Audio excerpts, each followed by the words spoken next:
ఈ బిజినెస్ ఏదైనా మీ ఊర్లో ప్రమోషన్ చేయాలంటే అది సుమన్ టీవీతోనే సాధ్యం. ఇప్పుడే సంప్రదించండి. Welcome to Suman TV. నేను మీ కిషోర్. ప్రస్తుతం మనం కర్నూలులోని మద్దూర్ నగర్ లో ఉన్నాము. ఇక్కడ మద్దూర్ నగర్ లో భారీ విగ్రహాలకు పెట్టింది పేరు. భారీ విగ్రహమే కాకుండా ప్రతి సంవత్సరం ఒక ప్రత్యేకమైన థీమ్ తో అయితే పెట్టారు. ఈ సంవత్సరం ఎటువంటి థీమ్ తో పెట్టారో మనం లోపలికి వెళ్ళి దర్శించుకునే ప్రయత్నం చేద్దాం. నాతో రండి.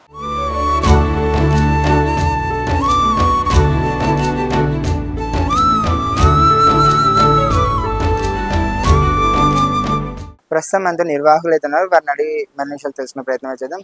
అన్న నమస్తే అన్న, మీ పేరు? నమస్కారం, నా పేరు అర్చన్. అన్న ఎన్ని సంవత్సరాల నుంచి మద్దూర్ నగర్ వినాయకుడు విగ్రహం అయితే పెట్టినారు? మేము గత 1986 సంవత్సరాల నుంచి ఇక్కడ మద్దూర్ నగర్ కర్నూలు నందు మద్దూర్ నగర్ గణేష్ ఉత్సవ సమితి ఆధ్వర్యంలో గణనాథుని స్థాపించడం జరిగింది. ప్రతి సంవత్సరం భారీ వినాయకుడు, ప్రతి సంవత్సరం ఒక కొత్త థీమ్ తో అయితే పెడతారు. ఈ సంవత్సరం ఈ థీమ్ ఏదో వేస్తారమ్మా ప్రేక్షకులకి? మేము వచ్చేసరికి హైదరాబాద్ నుంచి తేవడం జరిగింది. లక్ష్మీనారాయణ కళాకారు అనే కళాకారుడు దీన్ని రూపొందించడం జరిగింది. సో ఈ సంవత్సరం ఎప్పుడు లాగానే ప్రతి సంవత్సరం మా దగ్గర వెరైటీ అనేది ఉంటుందన్నమాట. ఈ సంవత్సరం వచ్చేసరికి మనకు ఉజ్జయిని మహాకాళేశ్వర రూపంలో స్వామివారి ఇక్కడ దర్శనం ఇవ్వడం జరుగుతుంది. అలాగే మనకు స్వామివారి త్రినేత్రమైన మూడో కన్ను ఏదైతే ఉందో అది మూసి తెరిచే విధంగా మనం ఇక్కడ కళాకారుడు మాకు రూపొందించడం ఇవ్వడం జరిగింది. కర్నూలులోనే ఇది ఏకైక వినాయకుడిగా మేము చెప్పదలుచుకున్నాము. ఈ విగ్రహం ఎన్ని అడుగులు? విగ్రహం వచ్చేసరికి 25 అడుగులు ఉంది. అండ్ ఇట్లా విడత వచ్చేసరికి 16 అడుగులు ఉంది. ఈ విగ్రహం అంటే తయారీకి ఎన్ని రోజులు పట్టింది మీకు? అంటే దీనికి ముందుగా ఆర్డర్ చేసింటారు కదా, ఎన్ని రోజుల ముందు ఆర్డర్ చేశారు? ఆ థీమ్ మీరు ముందే చెప్పి చేపించుకున్నారు, లేకుంటే మీరు ఈ థీమ్ నచ్చి తీసుకున్నారా? మేము గత 25 సంవత్సరాల నుంచి ఒకటే కళాకారుడు, మాకు ఆయన ఫ్యామిలీ మెంబర్ లాగా అనమాట. సో ఆ కళాకారుడి దగ్గరనే మేము మా పెద్దవాళ్ళు ఎవరైతే ఉన్నారో ఇక్కడ కర్నూలు నుంచి మేము బియ్యం తీసుకొని ఇచ్చేవాళ్ళం వాళ్ళకు. సో ఆ బియ్యంని అలా వాళ్ళు బియ్యం తీసుకునే వాళ్ళు, మేము విగ్రహం తీసుకునే వాళ్ళం అనమాట. సో అటువంటి సంబంధం అనమాట మాది. సో ఆ కళాకారులకు మేము ఎటువంటి చెప్పాల్సిన పనే లేదు. సో వాళ్ళు ఏదైతే వాళ్ళ చేతులారా ఏదైతే చేస్తున్నారో అది మాకు అంటే డిస్కషన్ అయితే జరుగుతుంది.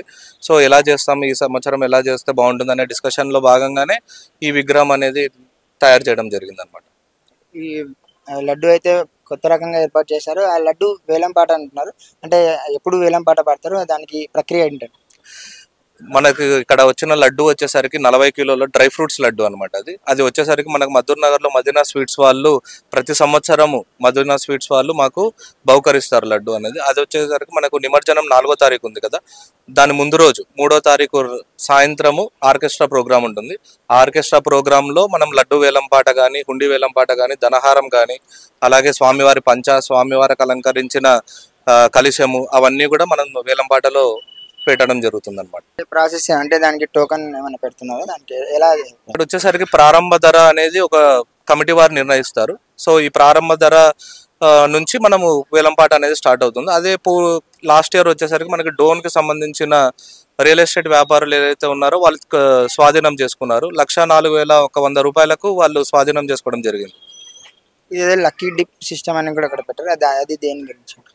ఇప్పుడు ప్రతి ఒక్కరు ఇప్పుడు స్వామివారి చేతిలో లడ్డు ఉంది, అది ప్రతి ఒక్కరు సామాన్య భక్తులకు మనం తీసుకోలేము. వేలం పాటల్లో అంతంత మొత్తం వెచ్చించి వాళ్ళు తీసుకోలేరు అనే ఉద్దేశంతో కమిటీ వారు ఆలోచించి సామాన్య భక్తులకు కూడా స్వామివారి ప్రసాదం 9 రోజులు నవరాత్రులు పూజలు అందుకున్న ప్రసాదం ప్రతి ఒక్కరికి అందజేయాలనే ఉద్దేశంతో వాళ్ళ లక్కీ లడ్డు స్కీమ్ అనేది మేము ఏర్పాటు చేయడం జరిగింది. గత 2 సంవత్సరాల నుంచి మేము దీన్ని విజయవంతంగా కొనసాగిస్తున్నాము. 19 రూపాయలకు ఒక టోకన్ అనేది మేము భక్తులకు ఇస్తున్నాము. ఆ 19 రూపాయలు వారు వెచ్చించి ఒక టోకన్ అనేది రాసేసి లక్కీ డిప్ అనే దాంట్లో బాక్స్లో వేసేస్తే ఆ ఆర్కెస్ట్రా రోజు అయితే వేలంపాట ఉండే రోజు ఆ రోజే మేము ఈ లక్కీ డ్రా అనేది కూడా తీయడం జరుగుతుంది.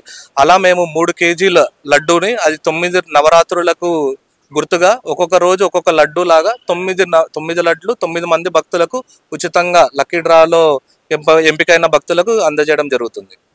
మీరు చెప్పండి, ఇక్కడ ఎటువంటి ప్రోగ్రామ్స్ నిర్వహిస్తున్నారు? అంటే భక్తి కార్యక్రమాలే కాకుండా పూజా కార్యక్రమాలు ఎటువంటి ప్రోగ్రామ్స్ నిర్వహిస్తున్నారు? పూజా కార్యక్రమంకి వస్తే మేము ప్రతిరోజు ఉదయం పూట ఏదో ఒక అర్చన కానీ, హోమం కానీ, మా పూజలు ఏదో ఒక ప్రత్యేక చండీ హోమం కానీ ఏదో ఒక పూజలు రోజు జరుగుతూ ఉంటాయి. పూజా కార్యక్రమం లేకుంటే సాంస్కృతిక కార్యక్రమాలు ఏమైనా నిర్వహిస్తున్నారా? సాంస్కృతిక కార్యక్రమం అంటే ప్రతిరోజు భక్తులు వస్తుంటారండి ఇక్కడికి. భక్తులు వచ్చినప్పుడు ఎవరో ఒకరు వాళ్ళే పైకి వచ్చి మేము పాడతాము, దేవుడి పాటలు పాడతాము, లేదంటే భజన చేస్తాము అని వాళ్ళే ఇక్కడికి వచ్చి వాళ్ళే పాడడం అన్నీ జరుగుతాయి. చిన్న పిల్లలతో ఏమన్నా కార్యక్రమాలు చేపించి వాళ్ళకి ఏమన్నా బహుమతులు ఏమన్నా పెట్టారా ఇక్కడ? చిన్న పిల్లలకి అన్నిటికీ అదే ఆర్కెస్ట్రా రోజు డాన్స్ ప్రోగ్రామ్స్ కానీ అవన్నీ ఆ రోజు జరిగిన రోజు మా వేలంపాట రోజు వాళ్ళకి ఏదైనా ప్రైజెస్ కానీ డిస్ట్రిబ్యూషన్ కానీ ఏమన్నా వాళ్ళ నోట్ బుక్స్ కానీ వాళ్ళకి పనికొచ్చేది ఏదైనా స్కూల్కి పెన్సిల్స్ కానీ లేకపోతే వాళ్ళు ఏదన్నా వాళ్ళకి పనికొచ్చేది మాత్రం వాళ్ళకి బహుకరంగా ఇస్తాం మా సమితి నుంచి. మద్దున్ నగర్ అంటేనే ఒక ప్రత్యేకత. అంటే ఈ మీ ఉత్సవ కమిటీ వాళ్ళు దీని గురించి ఏమైనా ప్రత్యేక శ్రద్ధ తీసుకొని అందరూ కలిసి ఏదన్నా ఒక ప్రత్యేకమైన నిర్ణయం తీసుకొని ఈసారి ఇటువంటి వినాయకునే పెట్టాలి, ఇంత హైట్ వినాయకునే పెట్టాలని ఏమన్నా తీర్మానించుకుంటారా? అలా అలా ఏం లేదు. యాక్చువల్గా మేము మా సభ్యుడు చెప్పినట్టు 38 సంవత్సరాల నుంచి మేము ఇక్కడ పెడుతున్నప్పుడు మాకు ఒక కమిటీ ఉందండి. ఇక్కడ ఆ కమిటీ మేము నిర్ణయించుకుంటాం. ఒక 3 నెలల ముందు కూర్చొని ఎలా చేద్దాం, ఏ విధంగా చేద్దాం, ట్రాన్స్పోర్ట్ ఎలాగా, డెకరేషన్ ఎలాగా వగేరా ఏమున్నా కానీ మేము అన్ని మాట్లాడుకొని డిస్కషన్ చేసుకొని తర్వాతనే వీళ్ళు స్టెప్ అని దాని తర్వాత కార్యక్రమాన్ని మొదలు పెడతాం. అలాగే ఏదన్నా వినాయకుడు ఏదైనా స్టార్ట్ చేయాలనుకుంటే ముందు కర్ర పూజతో స్టార్ట్ చేస్తాం. పందిరి పూజని కూడా ఒక విశేషంగానే చేస్తాం. అందరిని భక్తులందరిని పిలిచి ఆ కార్యక్రమంలో పాల్గొనే విధానంగా చేసి ఆ పాల్గొనే విధానంలో కూడా వాళ్ళ చేయూతలాగా కర్ర పూజ అంటే సామాన్యంగా కాదండి. ప్రతిదీ మనం అదొక నిష్ఠతోనే చేయాలి. నిష్ఠగా లేకపోతే ట్రెడిషన్ మర్చిపోతే కష్టం. అందుకని అందరిని భక్తులు వచ్చిన వాళ్ళందరినీ అలాగే ప్రతిరోజు సాయంత్రం మంగళహారతి అనేది ఇస్తాం. 7:45కి ప్రతిరోజు భక్తులందరినీ కూర్చోబెడతాము. ఆ మంగళహారతి ఇచ్చి తీసుకెళ్ళి ఆ హారతి అందరు తీసుకున్న తర్వాతనే వాళ్ళకి తీర్థ ప్రసాదాలు ఇచ్చి వాళ్ళని ఇక్కడి నుంచి పంపిస్తాం. ఏమైనా సామూహికంగా పూజలు ఏమైనా చేస్తారు అంటే జంటలకు అంటే కొత్తగా పెళ్ళైన వాళ్ళకి కానీ లేదంటే ఏదైనా ఫ్యామిలీస్ సామూహికంగా ఏమైనా పూజలు నిర్వహిస్తున్నారా? ఈ పూజలు మీరు ఇప్పుడు అడుగుతున్నారు కదా చెప్తున్నారు. రేపే కళ్యాణం ఉంది. మీ ద్వారా ఎవరైనా భక్తులు ఇంట్రెస్టెడ్ ఉంటే వాళ్ళు వచ్చి ఆ కళ్యాణంలో పాల్గొల్సిందిగా సరే అండి. ప్రతి సంవత్సరం కొత్త థీమ్తో తీసుకొచ్చే ఈ మద్దున్ నగర్ వినాయకుని ఇక్కడ విశిష్టత ఏంటంటే కుల మతాలకు అతీతంగా మనకు గణేష్ పండుగ జరుపుకుంటారని కూడా మనం తెలుసు. కానీ ఇక్కడ ప్రతి సంవత్సరం వీళ్ళు వినాయకుని పెట్టిన ప్రతి సంవత్సరం కూడా ఇక్కడ లడ్డూని అయితే ఒక మహమ్మదీయుడు అయితే బహుమతిగా ఇస్తారు. కర్నూలు మదీనా స్వీట్స్ నుంచి రహమతుల్లా గారు అయితే ప్రతి సంవత్సరం ఒక భారీ లడ్డూని అయితే ఈ వినాయకునికి బహుమతిగా ఇస్తారని చెప్తున్నారు. ఇది పరంపరగా కొనసాగుతుందని చెప్తున్నారు. ఈ లడ్డూని అయితే ఇప్పుడు ఈ సంవత్సరం ఆయన 40 కేజీల డ్రై ఫ్రూట్స్ లడ్డూని అయితే వచ్చారు. ఈ లడ్డూని వాళ్ళు వేలం పాటలో పాడి చివరిగా అంటే నిమజ్జనం రోజు మరుసటి రోజు వేలం పాట పాడి భక్తులు ఎవరు గెలుచుకుంటారో వారికి ఇస్తారని చెప్తున్నారు. ఇది ఇక్కడ పరిస్థితి. కెమెరా పర్సన్ వికాస్తో కిషోర్, సుమన్ టీవీ, కర్నూలు.